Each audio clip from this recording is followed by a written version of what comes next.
یکی از اتفاقات جذاب کریسمس حضور بابا نوئل است. یک پیرمرد چاق با ریش‌های سفید بلند و لباس قرمز که یک کیسه پر از هدیه به همراه دارد. اما باور می‌کنید بابا نوئل شدن فوت و فن خاصی دارد و فرد برای اینکه به این لباس برسد باید دوره و کلاس بگذراند؟ مدرسه چارلز دبلیو هاوارد سانتا میشیگان قدیمی‌ترین مدرسه بابا نوئل هاست که حالا 100 سال است که از زمان تأسیسش می‌گذرد و برخی آن را هاروارد بابا نوئل ها می‌دانند. اما این مدرسه چه قوانینی برای جذب دارد؟ این مدرسه افرادی با میانگین سنی 63 سال را پذیرش می‌کند و به آنها یاد می‌دهد که چگونه با کودکان معاشرت کنند. بابا نوئل ها باید در مدرسه یاد بگیرند که چگونه در ایام تعطیلات کریسمس سر حال باشند. آنها باید اصول اخلاقی را به خوبی بیاموزند و یاد بگیرند که چطور برای دوربین‌های عکاسی ژست بگیرند. اولویت ثبت نام در این مدارس نیز با کسانی است که سری پر از موی سفید و ریش بلند داشته باشند. اما افرادی که این ویژگی را نداشته باشند هم می‌توانند در مدرسه ثبت نام کنند، مخصوصا اگر در حوزه روانشناسی کودک تجربه داشته باشند. هر سال صدها نفر برای آموزش بابا نوئلی در مدرسه هاوارد بابا نوئل درخواست تحصیل می‌دهند، اما همه آنها پذیرفته نمی‌شوند. این مدرسه کسانی را که علاقه‌ای به آواز خواندن ندارند یا به نظر می‌رسد برای مواجهه با کودکان در سنین مختلف به اندازه کافی صبور نیستند را ثبت نام نمی‌کنند. پس از گزینش‌ها در نهایت حدود 200 بابا نوئل برای تحصیل وارد مدرسه می‌شوند. والنت مدیر مدرسه جلسه معارفه در مدرسه را با این آرزو آغاز می‌کند: بیایید تلاش کنیم تا بهترین بابا نوئل هایی باشیم که میتوانیم باشیم. یکی از بابا نوئل های محصل در این مدرسه درباره تجربه های شخصیش میگوید: به عنوان یک بابا نوئل باید همیشه مراقب باشید، زیرا هرگز نمیدانید که بچه‌ها قرار است از شما چه بپرسند.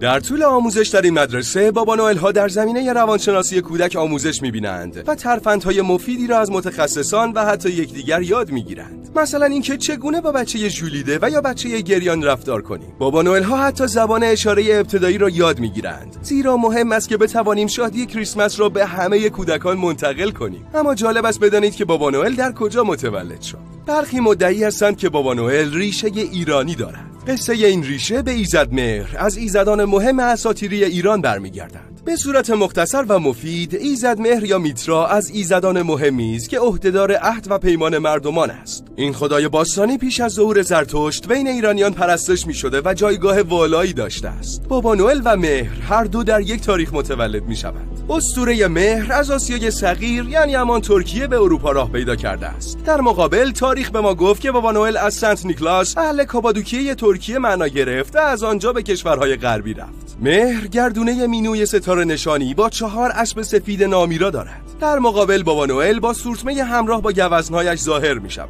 سنایی شعری از این همزمانی سروده: به صاحب دولتی پیوند اگر نامی همی جویی، که از پیوند با عیسی چنان معروف شد یلدا.